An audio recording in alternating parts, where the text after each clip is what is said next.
Welcome to the Franchise Show. I'm Joe Arrigo. With me is my partner, TQ. AAA. And this is it. It's the week after the Super Bowl. Bruh. Okay, so we know Tom won the whole thing, right? He did that. I'm surprised because, Mahomes and the Chiefs defending champions. Mm-hmm. But the thing I'm most surprised about was turn up Tom Brady. Tequila turn up Tom Brady, man.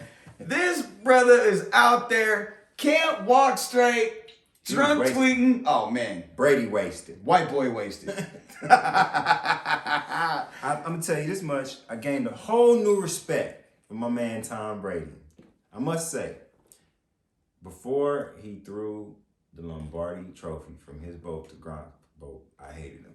Catching it like this. Absolutely could not stand the man. Do you understand what I'm saying? One night in the snow, something happened between myself and Tom Brady that I'm never going to forget.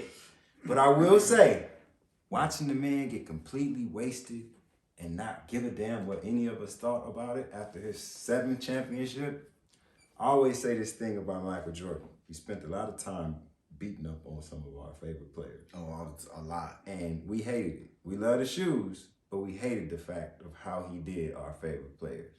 But when he came out with the snot running out his nose, eyes all puffy, walking out like man this. Was half dead out there.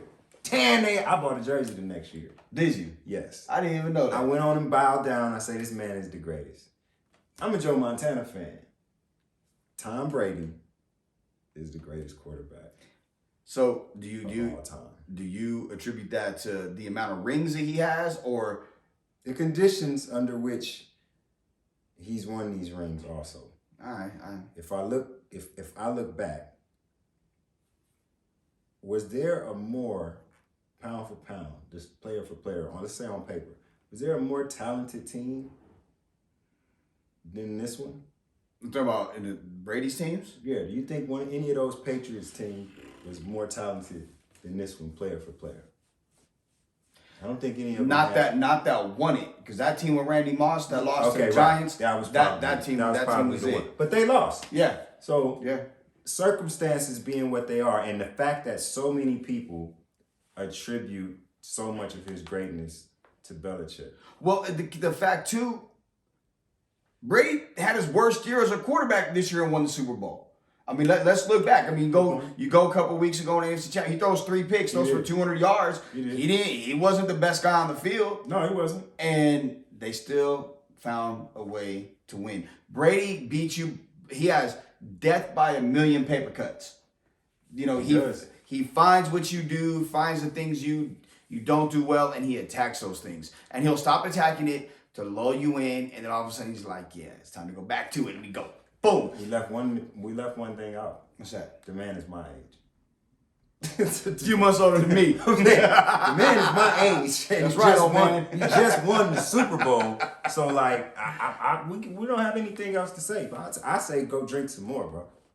Yeah, have some more drinks. Everybody talked about Gronk being the party guy, right? Yeah. Brady out-partied Gronk. like, let's be real. Yeah, and this, I was telling you? I told somebody, I said, Brady is the brother Derek in Step Brothers. I ain't had a carb in 8 years. You want to punch me in my face, don't you?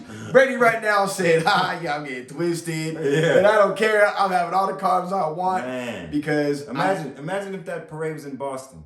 It wouldn't happen. It's too cold. Freezing his ass off. It's too cold. Man was on boats.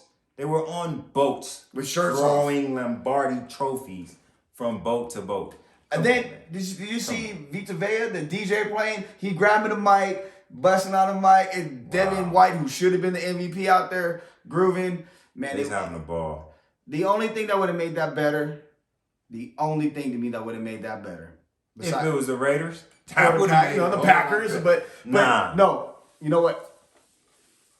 If they had the broad that put Gorilla Glue on her hair.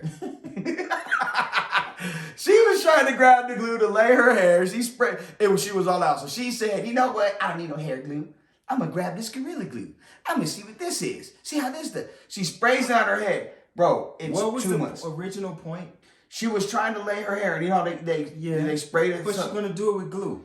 You're gonna lay your hair. And whatever. So you want to keep this. You want to have a nice one of these. Yes. But you're gonna do it with glue. And she whatever. I don't know if it was sheen or something she was supposed to grab. I don't know. Oh, she did. It wasn't on purpose. No. She grabbed the original canister. Okay. She sprayed it, but it was empty. Okay. So she was like, "Well, shit, this is Gorilla Glue."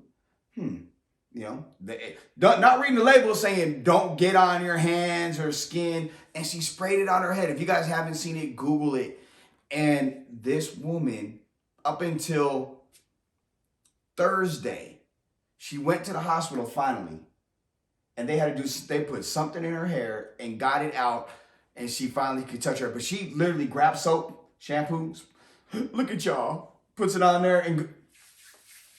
I got the tail end of it, and I didn't get the whole story. But I do know that I ran over a curb, and half my bumper came off, and I put Gorilla Glue on it, and nobody knows that half my bumper came off. It's absolutely fine. This was like last year sometime.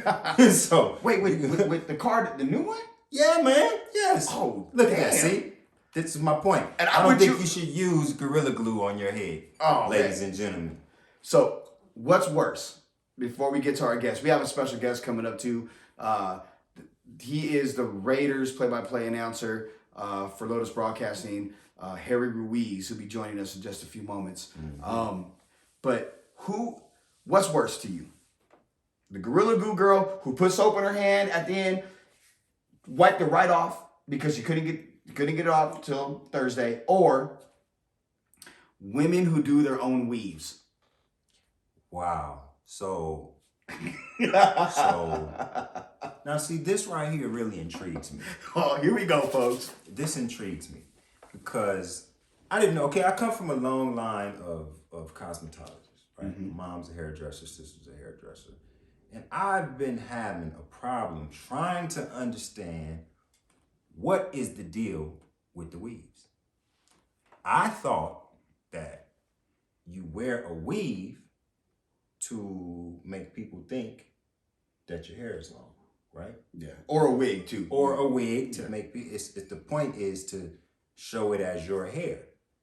But then I see this thing that happened where the back sits up high and it comes down this way right here, and then this part that goes in the middle is a different color than the rest of the face. And so I've asked my sister for years, like, what is this? What is going on? Why is it sitting up like that? Like, and what did Clark say? What is this thing right here? She's giving me different answers for different. You made it make sense to me the other night. And don't ask me how I know. Well, I know how I know when you date people. Again, my sister, I'm telling you, my sister she's a beautician. She's been a cosmetologist for 17, 18 years. And it just came up in my Facebook memories from like 6 years ago. I remember the post. Where I'm asking this same question about this weave situation. My man tells me they do it themselves. Ding, ding, ding, ding. So immediately I just see all of these, you know, when it sits up back here, and I'm seeing the woman sitting in the mirror doing it herself now. And my whole vibe has changed. Now I understand it so much better. That wasn't done at the beauty shop. That means that wasn't done correctly. You get what I'm saying? That's why it looks like that, because that particular one is not right. Now they have some that they do at the beauty shop. And this is what my sister went into with me last night. Great detail, mind you. Deep. They go to the beauty shop, but you're supposed to go back in 2 weeks. They don't, though. You know? And you don't go back in 2 weeks. And when you don't go back in 2 weeks, there are problems under here. She let me know, hey, it's real hair under there. Yeah. And it's braided up or it's done something else. And you have a little, almost like a skull cap on. They put a skull cap on. Yeah. Yeah. So I had braids my whole life. Now I know what happens after 2 weeks. You get janky. Yeah, so you be scratching and you don't be scratching. You pat. You pat. Yeah. I'm just saying this. I learned last night that this is a every 2 week thing. So let's do our due diligence and make this happen every 2 weeks. How about that? That's your PSA, right? There it is. What do you feel about them naming the wigs? You told me about that. I don't. Oh yeah, they call them. She needs a name. I'm gonna put her on. Sound like Tamar Braxton, right? Like literally, and they come up with names like, oh, I'm gonna put on Evie today. Why is it Evie? I have no idea. They come up with names. They just Women come up with the names. So you got 4 wigs sitting in your room, and you got 4 different names, and they got different names. And don't be a man that's insecure. And let's say you have your woman is into some other things, and like, oh, I'm finna put Marsha on today. Who the hell Marsha? You know Marsha? No, I don't know Marsha. Oh, this one she puts on it could be the wig with the Holly Berry from Boomerang type wig. Really, bro? Oh yeah. Then it could be. It's like, but let you say, hey, where's Marsha? Who Marsha? Oh. Your wig. Like women name them. Sounds complicated to me. I don't get it. Sounds extremely complicated to me. So what's worse? Gorilla Glue, naming your hair and doing it yourself, or Smokey Robinson's gangbanging? Oh. Oh. Have y'all seen this? Have you seen Smokey Robinson gangbanging? Please look this up. This is something that happened a decade ago. I've never seen it. I'm a huge Smokey Robinson fan. And this guy played me Smokey's video gangbanging. Okay, well, let's set the stage. Let's set the stage. Okay. We're here on Tuesday night, and we're working, franchise stuff. We got franchise business done, and somehow you were singing Cruising. Yeah, Cruising's been on my mind. And I said, okay. I said, oh, that reminded me. And I asked you, Squeeze, did you see this? And I remember from Facebook about a month and a half, 2 months ago, someone put it on there. A friend I grew up with, Gio Thomas, love you, brother. And I'm like, all right, cool. And I heard it, and I was like, oh, no. Don't tell them about the video. Don't tell them about the video. I said, oh, no. So me being me and who I am to him, I said, brother, I turn the MacBook around, hit play, and he said, his face, you can't unsee this. Drop this. If you know Squeeze, if you're friends of ours, family of ours, you know when he drops his jaw and he's in complete shock. You can't unsee this. You cannot unsee. You can't this. unhear it. Google Smokey Robinson gangbanging. That's all I'm saying about that. To me, gangbanging is worse than Gorilla Glue and naming the wigs. I agree, because you're talking about a legend, an icon in R&B. It hurt me. It did, but I will say he played it for Mama and Cluck. I had never seen my brother laugh so hard in my life. I mean, it'll be probably a very long time. I think you needed that for your soul, though, because I need y'all to see this, and I need y'all to comment, and I need y'all to holler at me and tell me what you think about Smokey Robinson gangbanging. And let's talk about it. I think this is something that we need to talk about extensively at some point. but made even better was last night, like we played it for our sister Trisha Lacoste, our creative director for franchise, and she's like, wow, like no way. This guy grabs video of Smokey Robinson dancing on stage. Yo, I just literally I went on social media and I asked the question, have y'all ever seen Smokey Robinson gangbanging? And people just start chiming in. So they just literally start sending me all of these videos of Smokey. He can't even keep a straight face with him, man, folks. listen, Smokey got this dance move. I haven't been up on this, right? Like I remade Cruising some years ago. And like, I never seen none of, I never seen this side of Smokey. That's what I'm gonna say. It was almost like his version. Please go and look up Smokey Robinson gangbanging and then Smokey Robinson sexy dance. Please, you have to see this. You need to see it tonight. It almost looks like a little So shitty don't in there. tell the people. Don't let them. Shitty. You can't tell them, bro. If you tell them, you're gonna mess it up. They need to see it themselves. You need to watch it before you go to bed, or you need to watch it when you're upset with your spouse or your friend. It's going to brighten your day, or it's gonna break your heart. One of the other. But we're gonna brighten your day right now. We got a very special guest. It's our guy, Harry Ruiz, Raiders Nation. Hey, La Nation! La Nation. Harry Ruiz, check us out. All right, joining us right now is the Raiders play-by-play analyst for the inaugural season, but he's doing it in Espanol. He's a friend of the show, good friend of mine, Harry Ruiz. What's up, big dog? What's up, Joe? What's up, TQ? It's great joining you guys, man. Franchise Sports Media doing big things, and it's a pleasure being on board with you guys out here. Thanks to you, brother. Man, we appreciate you, man. You've been down from day one. You know, people don't know when you were with the Lights, you're one of the first people that we hit up, and you were like, hell yeah, let's rock together. And that was like, that meant a lot to us. And we hope that like when you were there and, you know, pre-COVID and everything, you know, we gave you the coverage that you deserved and gave you the love that, you know, because, you know, we nothing but love with us, man. It's all reciprocated. 100%. Hey, man, that's how everybody should do it. I mean, I know there's folks that are big leagues and that have other priorities, but you got to treat everybody with respect. You never know. I mean, it's like I remember, I'm pretty sure you guys know Mike Dixon. He was out at a Lights game and he was able to interview a player from Toronto FC who were in town for MLS who didn't play, but he bumped into him. And we ended up using his video because he got a cool quote out of him about what he saw in the Las Vegas crowd and how it turned out. And I'm like, hey, you got to treat everybody with respect. And you guys have been always great since day one. And it's all love over here. For sure, man. Definitely. What was it like? I know you're a huge Raiders fan, man. And what was it like to be able to work for the team you grew up loving and you're so passionate about? It's crazy, man. I mean, I remember the first call I got from Lotus, which is a radio station that got the multi-year deal to broadcast a Raiders game in Spanish. And they were like, hey, would you be on board on being the color analyst for the first year? I'm like, absolutely. I'm in Vegas. I'm going to be in Vegas for the rest of the year. Let's do it. And honestly, like it was a dream come true being able to broadcast in Spanish for my favorite team. And there's people who, of course, their dream is to be where Brent Musburger is and being the play-by-play guy in English.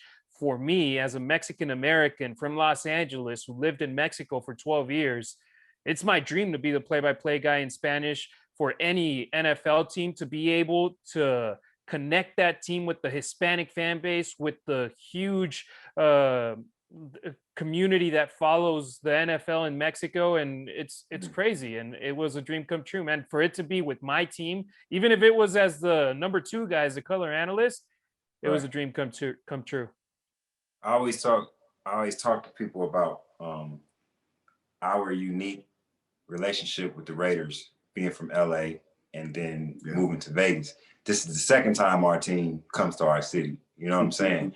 And like, you know, people always try to rag on them. Oh, well, are they from Oakland? Are they from LA? Are they Las Vegas? They keep moving. We keep growing, baby.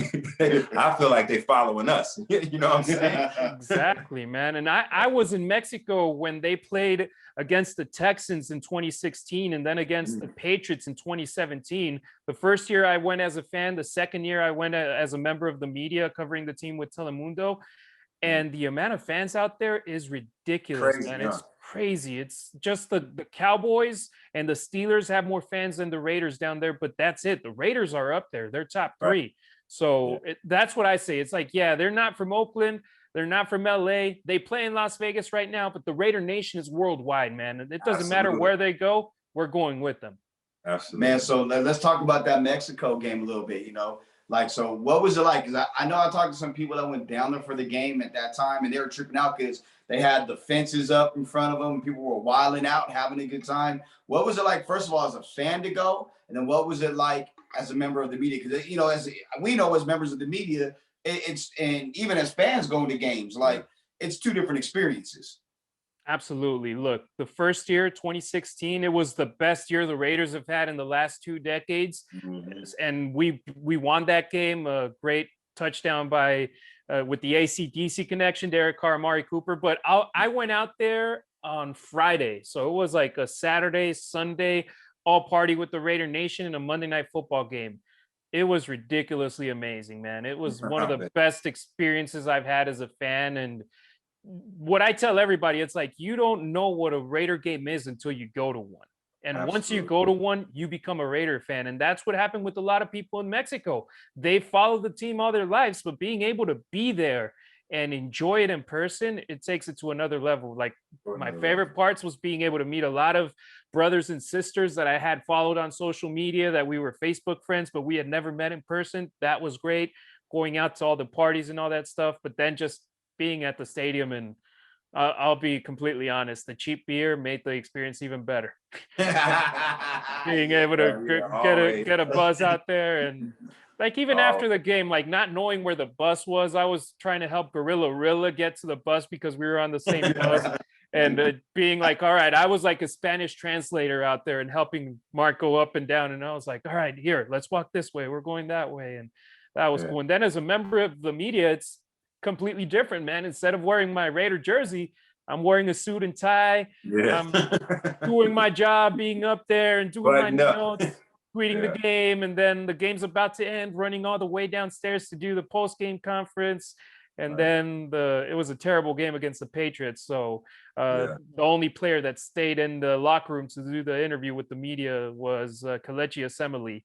And it was like, hey, that was the one guy we got. So we had to interview him. So I did the report for Telemundo that day live. I recorded something for NBC Las Vegas out here too. So that was cool. Sweet, man. So it was a big week for Raider Nation in terms of the NFL Hall of Fame. I've advocated for 3 people to be Hall of Famers, 2 non-Raiders and Tom Flores in particular. What Coach Flores has meant to not just Raider Nation, but Latinos across the world.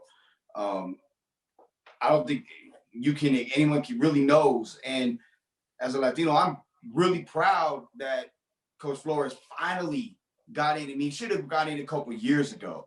More than a few years ago, but Absolutely. They finally let in. How do you, man, like describe how you feel about that now? I mean, I know you got to feel the same way I do, bro. Absolutely. And look, Seawood, it's all love. He loves the Raiders. He's Oakland till he dies. But for me, when I heard Tom Flores had been elected as a Hall of Famer, that was the main part for me as a Raider fan. I boycotted the Hall of Fame until they brought in Coach Flores, because it was ridiculous that he wasn't in there. Why? Because it was John Madden was his predecessor. He won one more Super Bowl than John Madden. He didn't do great with Seattle. Doesn't matter. He won 2 Super Bowls with a team that was going back and forth between LA and Oakland. I mean, Absolutely. It was ridiculous that he wasn't in it, and I was so happy. And today the Raiders released the full video of when he got announced to him that his wife opened the doors, like, wait, I recognize you, and hey, can you bring Coach Flores out here? So she brought Tom, and I had some tears in my eyes, because as a Latino, that man, I'm so happy he's going to be able to be there and enjoy that moment, because Absolutely. You go a couple of years back, Ken Stabler, unfortunately, he didn't get to enjoy that moment. But Coach Flores, in a couple of months, he's going to be wearing that gold blazer and representing the Raider Nation out there. Like I said, all love for Seawood, but Tom Flores, I'm so happy he got the honor that he deserves. And for all Latinos, now who's next? Jim Plunkett. We need to get him in there too. Absolutely. There's a myth, and there's been a myth amongst Raider Nation all the way since the most Steeler games of the 70s that the NFL has added out for us, right? And now with the 30 for 30 from Al Davis coming out last week, it dives even deeper into it. But my thing is, the NFL keeps feeding that fire by taking so much time to put some of these obvious Hall of Fame worthy Raiders into the Hall. Like, there's no excuse. I can't come up with an excuse why Flores is just getting in there. I can't come up with an excuse why Plunkett's not in there. All right, you can say, okay, numbers this, numbers that. Cliff Branch is another one. Like, bro, come on, man. Like, give us an explanation, a better explanation than you're giving us. If you're not gonna give us a better explanation, then you're still on some of that old trash from back in the day. How can you get Drew Pearson in there but not Cliff Branch? Yeah, come on, man. Ridiculous. All right, so you can go down the list of the slaps in the face for Cliff Branch. Yeah, and then Drew Pearson, Lynn Swann, all these dudes. Lynn Swann, yeah. Dude, NFL, we were saying like without Coach Flores and Jim Plunkett, it's not for Latinos. But then finally, Right. he got in there in the Hall of Fame now, and now that's one down. We need Jim Plunkett to get in there too. I mean, Yeah, for sure. So if you had to have a choice though, Cardinal, would it be Plunkett or Branch going in first?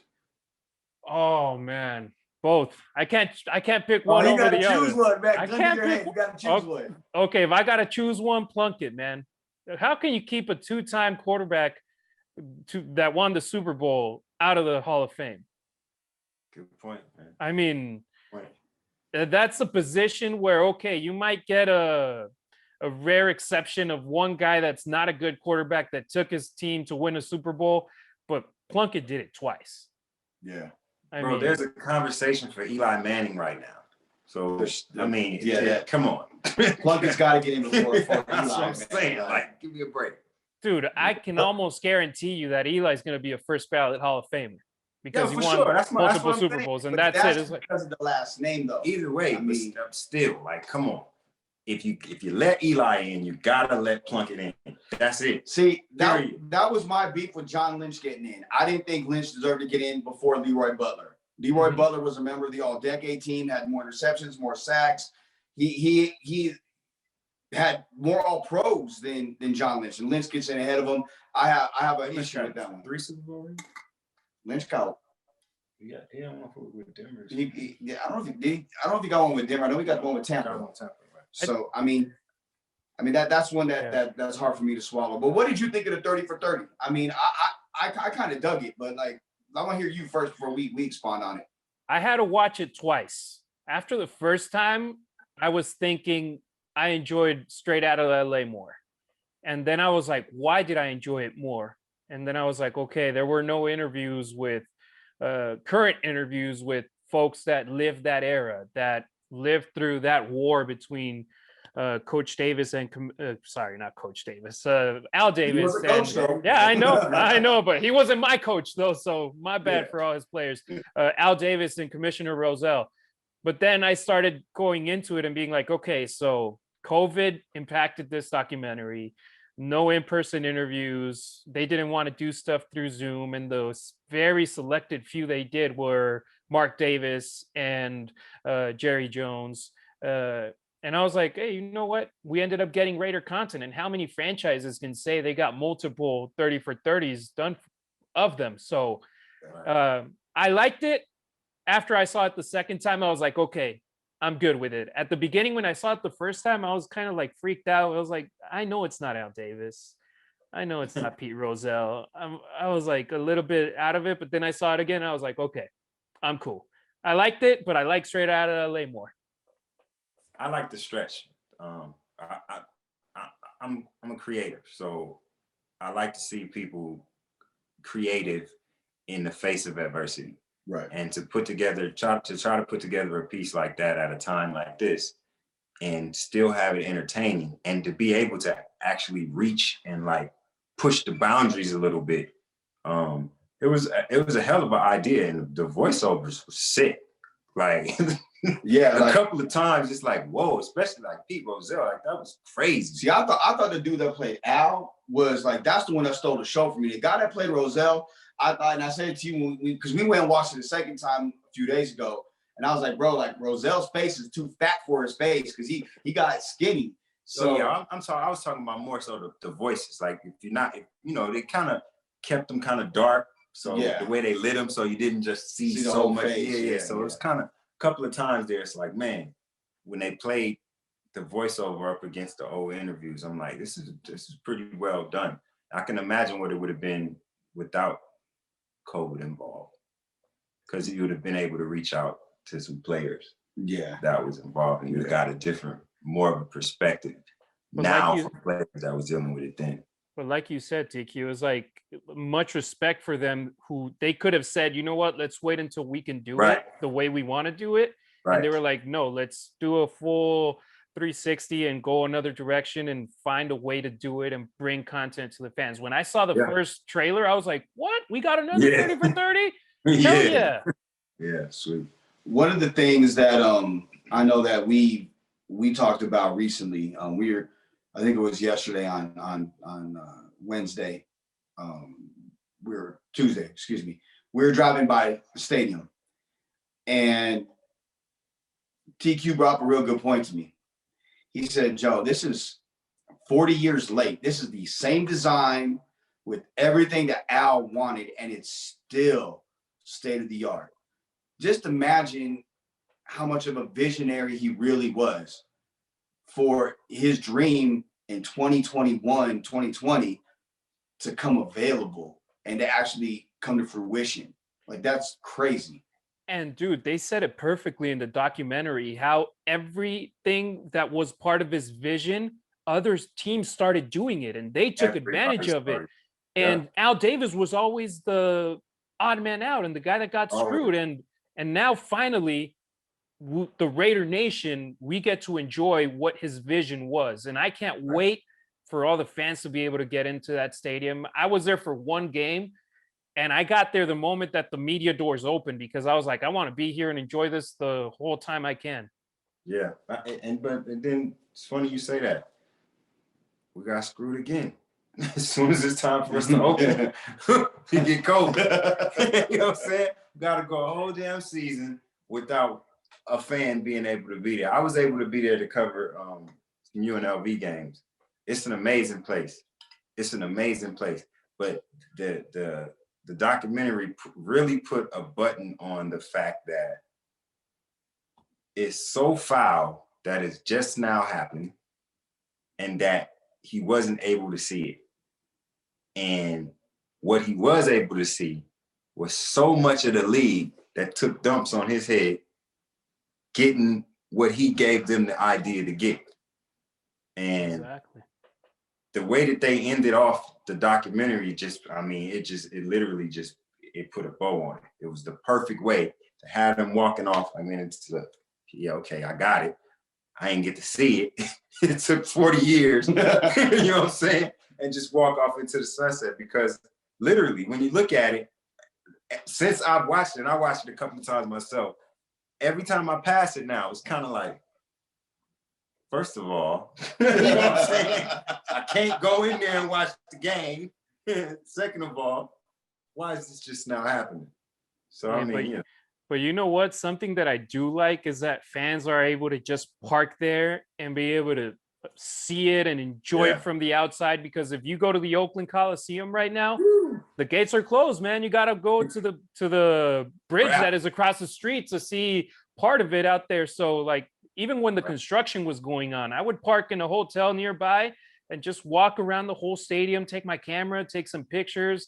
And then when they opened the parking lot, I would buy some tacos and just go and eat my tacos there while listening to some Metallica music and just look at it and be like, damn, man, this is our house. Finally, we got us one. Well, I remember that the Hollywood Park, when that was happening, and I was talking when I was working in LA doing radio in LA, I was talking with Fred Rogan, and Fred's the dean of LA sports, my mentor, and Fred was like, Al got screwed. They wanted to have the hooker to put her team in there, the Rams. And Al told me one time, I'm not sharing the stadium with that broad. I want my own stadium for the Raiders. And through the process,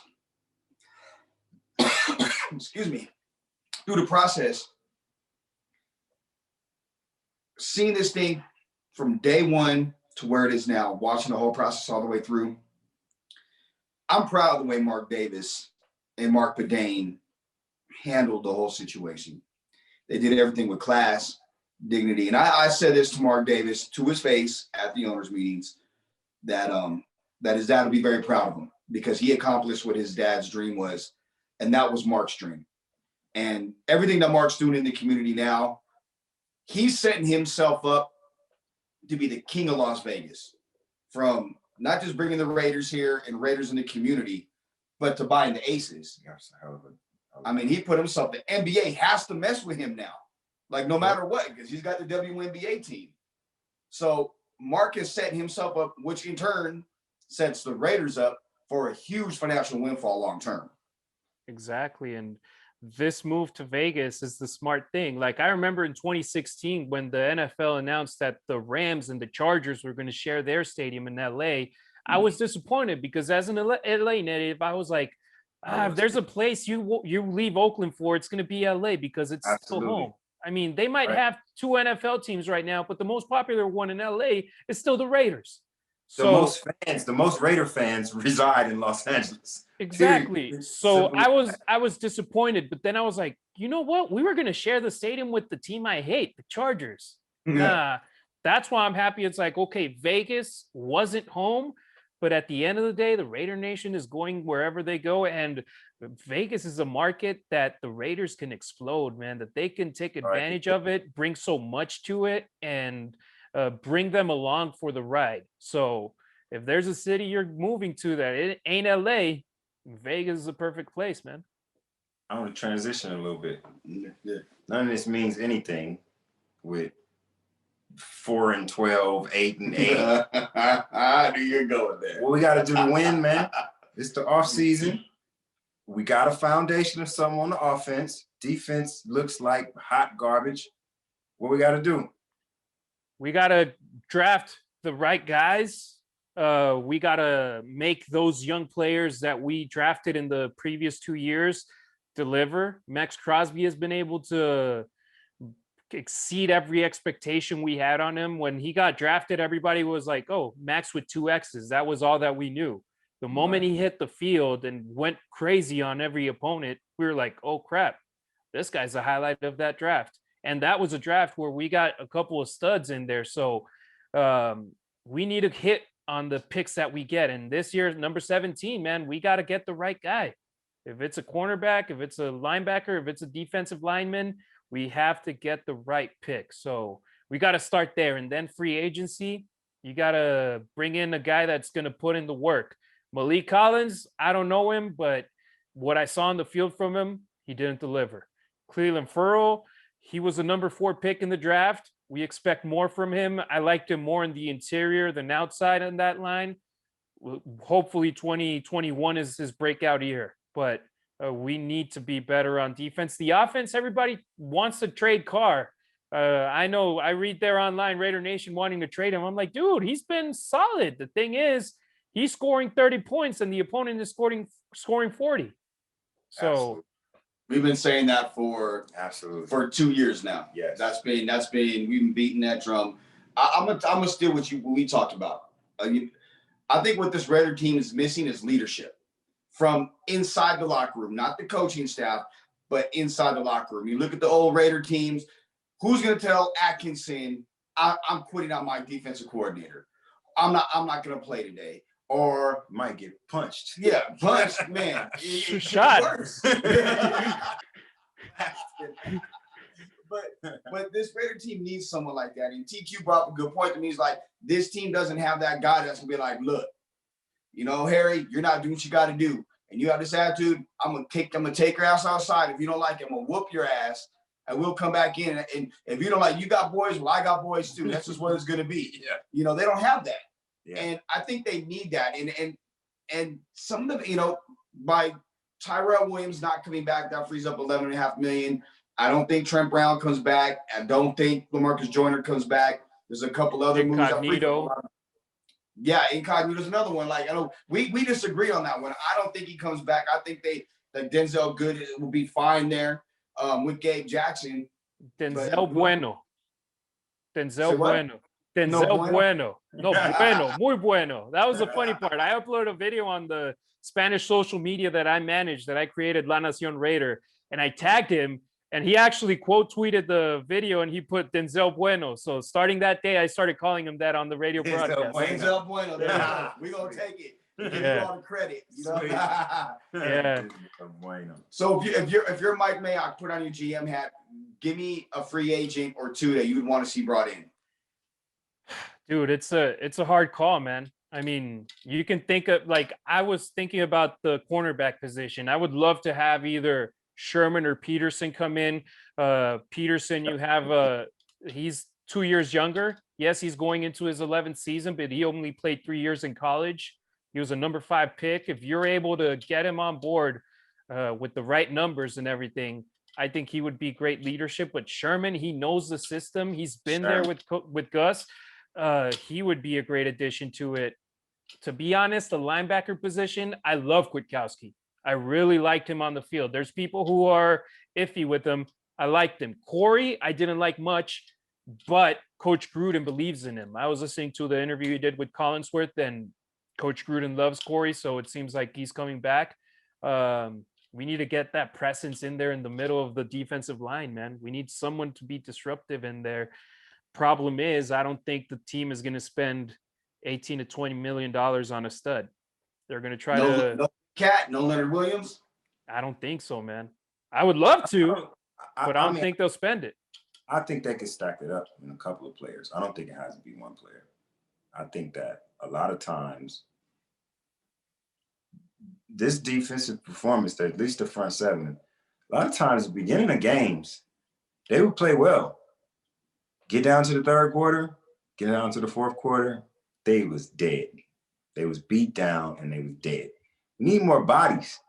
Need more guys. You know what I'm saying? Need to be able to platoon people in and out. We need more men. Yes, exactly. Some dogs. We need some people that's going to go in there and hit people every play. We don't need. You don't have to have a guy that's going to lead the league in sacks. Yeah, in our division, you don't have to sack these dudes. You have to hit them. You have to soften them up. Make sure that they get up off the ground more than once a game. If they getting up off the ground a lot, you better believe come third and fourth quarter, they're going to throw some interceptions. They're going to fumble the ball, and we're going to score on defense. And a lot of times, the difference between what it may sound crazy, but the difference between what we are now and what we can be is a couple of men and a defensive coordinator. Yeah, dude. And the number of turnovers the team had this year that the defense generated was ridiculously low.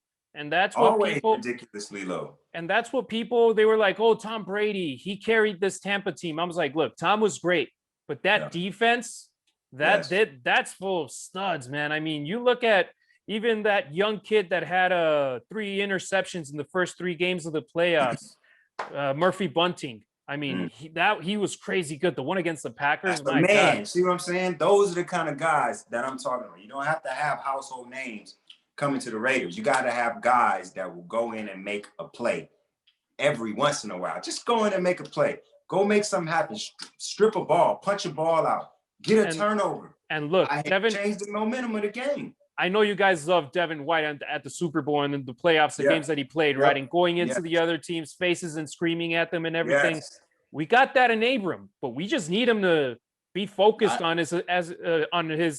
everything that he's assigned and take care of business. I see some technique issues back there. I don't know if it's necessary. I think maybe it's a coaching thing, but with him, Arnett, a couple of them other ones on defense, they tackle with their heads down. Number one, that's why they're always getting hurt. You're always getting stingers and concussions and this and that.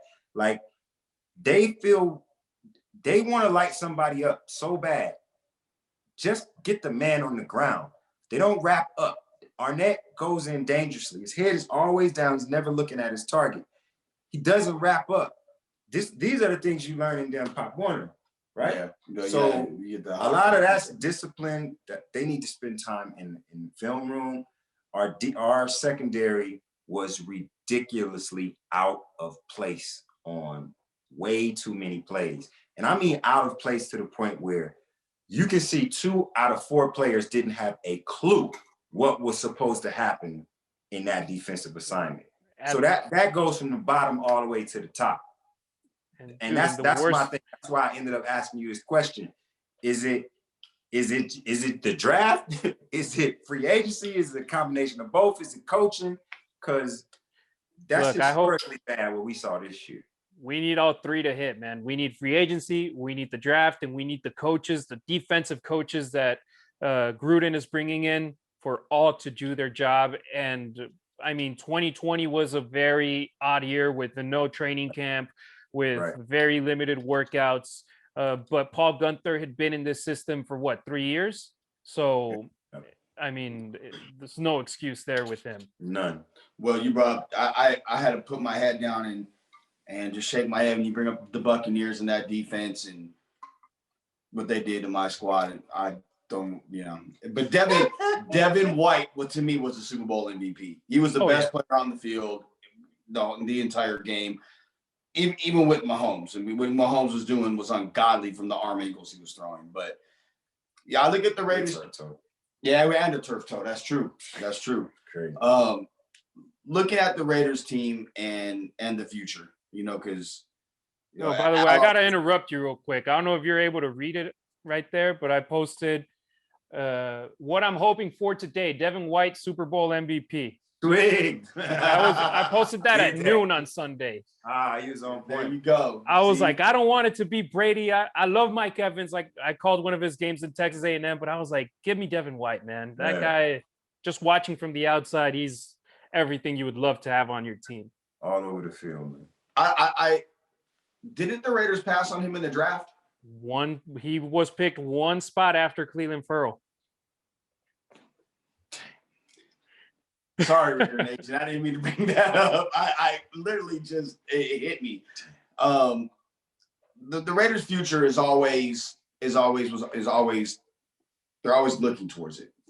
What do you see with them in the future? Like in all honesty, with Gruden going into year 4, with Bradley coming in as defensive coordinator, with the guys he's brought in, and we don't know what the free agency and the draft holds for the Raiders right now, but what do you see the Raiders looking like in the future?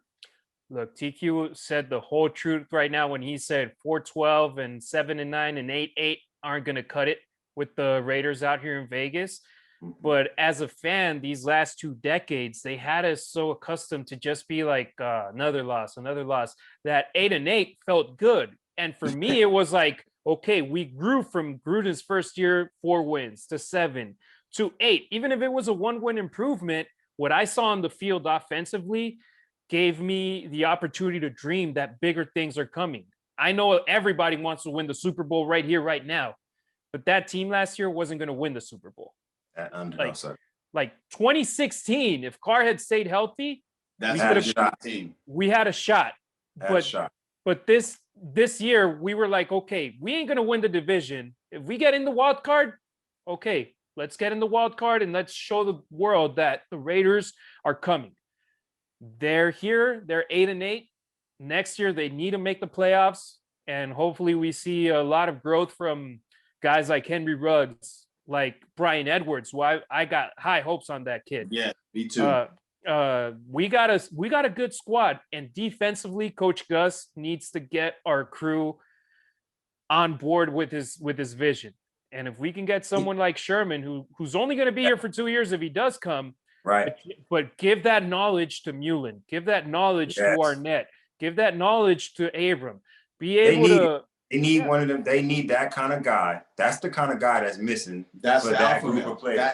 There's the alpha male on that side of the ball. The alpha male that's been there, that knows how to be a pro, because I don't think that they know how to be pros yet. Yeah, they still want to go get shoes and get COVID while they get shoes. Yeah, exactly. Right. So to answer your question, Joe, where do I see the Raiders in the future? Next year, playoffs, and within the next 2 years, they need to be fighting for something that's not just getting into the playoffs, but to be contending. Right. Absolutely. That's where I see them.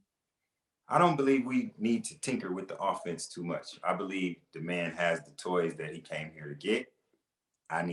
They need more time together. They need to stay healthy. I think it's all about tuning up that defense. They don't have to be the best defense in the league. They just can't be the worst. We can score points on anybody. Give them a little bit of help. Give Carr a little bit of help and watch him take us to the promised land. That's what I tell everybody. We don't need a top 5 or even a top 10, defense. Just give me a middle of the standings defense. That's it. We good. 15, 16, we're good to win 10 games, but 10, 12 games. Man, get Javin White on the field. Please. He kind of way. The few snaps that he saw on the field, he looked great. Don't he? Yeah, that's the thing. I mean, and I hope his story is a success story. It's already a success story. Undrafted and getting to get some playing time and everything. I'll say this. I know you guys haven't asked me about it, but when the team was practicing at local parks out here in Las Vegas. Mm. I went out there for a couple of practice just to see. And it was very cool seeing DC getting that chemistry down with Hunter Renfro, with Foster Moreau, with D Wall, and all the guys were pretty cool. And that was the thing. Like, I was just sitting there watching them, and someone was with their phone, and Moreau came over. Is like, no, please don't record. I'm like, dude, I'm just standing here watching because I wasn't able to watch you guys practice in Oakland.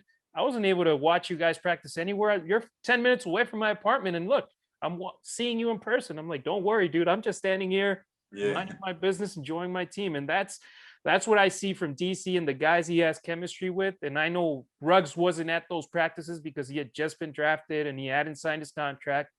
But this upcoming year, getting that chemistry down and getting those NFL fundamentals. There were a couple of plays where he brought down 1 foot and he thought it was a reception. It's like, no, man, you're in the NFL. You need to drag your other foot and get it down, and that's a reception. So he still got to get in that weight room too. A lot of them got to get in that weight room. Him, Arnett. Arnett's your favorite player. They got to get in that.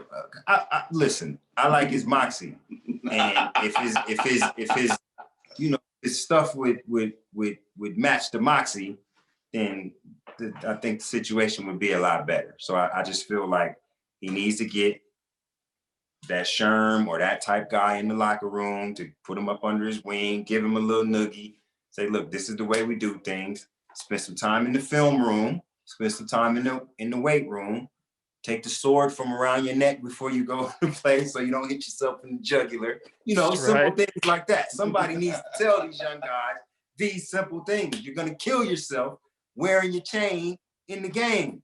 Just, come on, bro. You don't need to be Michael Crabtree. Just go in there with no chains. Akeem Talib, give me that. Come on, man. So let me ask you guys.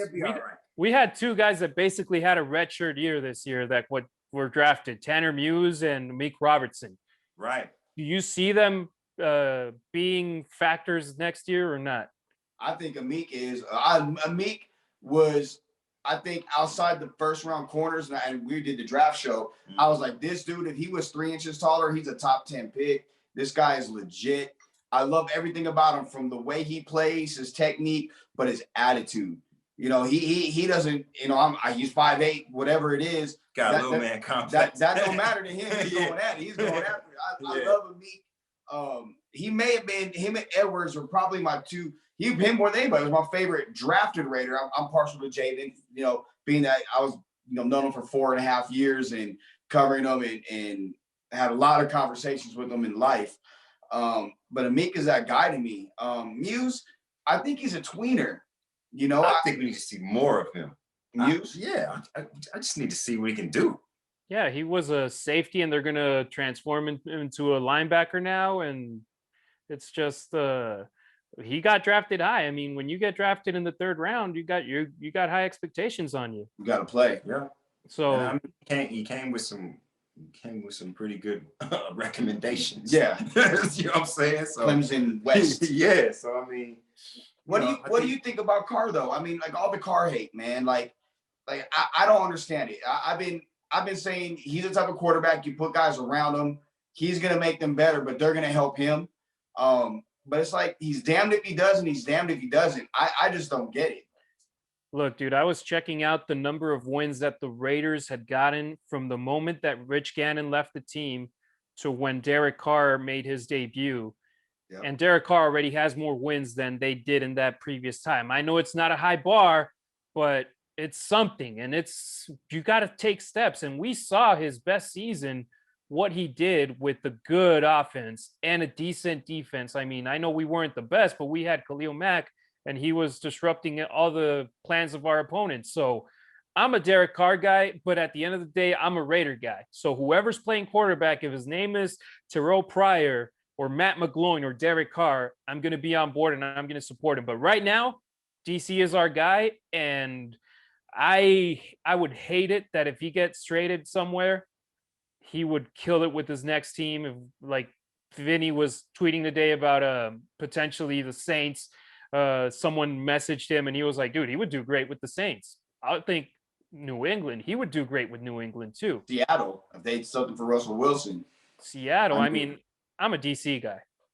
I can't see John Gruden letting a quarterback go that knows his offense to that level. Yep. Anybody else coming in, I don't care who it is, it's a project because of the level, the intricacies within that offense.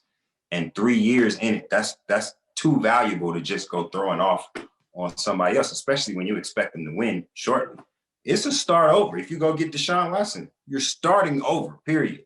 You get Russell Wilson, you're starting over because even if you played in that offense before, you haven't had 3 years of it. It's a lot, bro. It's like learning the Bible by heart. You know what I'm saying? And dude, look at his numbers in 2019. Who were his weapons on the field? And he still had good numbers. Right. That's what at the end of the day, I'm like, okay, this year he went for Waller a lot because he has that chemistry with him. That's his man. He had that connection with Nelly throughout the season. It worked. But the moment that he clicks with guys like Henry Ruggs, with guys like Brian Edwards, heck, Renfro, which other team would have given him a chance? I mean, the Raiders did, and Carr loves him. And whenever it's third down, who's he going to look for? Number 13. Third and Renfro. Yeah, exactly. You know, I'll go on a limb, and I'll say not only will Derek Carr not be traded, I think they'll give him an extension. I agree. I'd hope so, man. And I personally think all of that trade stuff is just talk. It's become clickbait.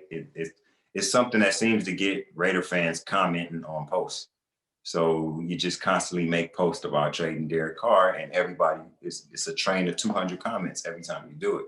But I really don't think that's ever been a topic for John Gruden, really, even since way back to quarterback camp. Yeah. He said, like, if I had to pick somebody, I want you. And he got him. Yep. And look, He's David balling. Carr I don't care what nobody's dude been slinging it. He's been balling.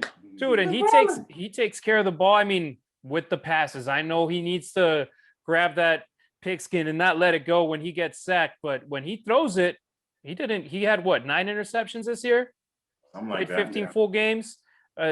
That's a less than an interception per game. He's a smart guy with the ball. So I mean, I call him on the radio the Raider Enigma. It's like half of the Raider Nation loves him, half of the Raider Nation hates him. That's the way it is. But look, at the end of the day, what the Raider Nation just wants is to win games. And if you give that to them, you'll become an idol and you'll have your name etched in Raider history if you end up bringing another Lombardi trophy. Absolutely. Harry, I've seen you do it on Twitter and I've seen it on Facebook. When you're calling games, you have a call for a touchdown, an excitable play. Man, can you give us it, brother? Like, let us hear it, man. Come on. All right. Which game should we do? Should we do there you go. The Chiefs this year. What are you talking about? Which game? The Jets game. All right. Yeah. So I'll say it was third down. Tercera y 10 para los Raiders. Derek Carr en formación escopeta. Necesitan ganar el partido en esta jugada. Carr toma el balón. Corren los receptores. Carr lanza una bomba. Henry Ruggs. Pase completo. Anotación. Touchdown. Raiders! Bang, got me gassed up, baby. What? Man, that's my dog, Harry Ruiz. You heard him on the radio. For all my Spanish listening fans out there, all my Latinos and Latinas. Harry, man, brother, I love you. I appreciate you. Thank you very much. Thank you for joining us, bro. You are the best. Tell everybody about your site, where to find you on social media. Give out your information, bro. So I do Spanish only at La Nación Raider. So LA Nación Raider. So it's basically Raider Nation, but in Spanish. La Nación Raider on Facebook, Instagram, and Twitter. I post all the updates on the team during the season, off season, whenever anything happens for the Raiders.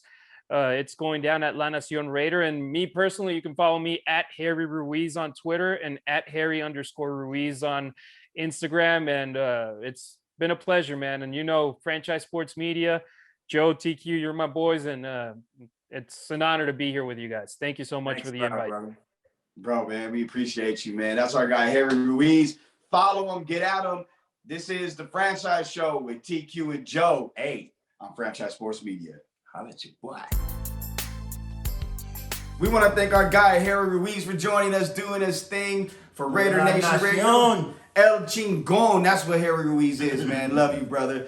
So we got something big jumping off this weekend, starting tomorrow. Yes. The Franchise 50. Let's talk about it a little bit before we get up out of here. Yes, we are doing a combine for student athletes, football players in the Las Vegas area.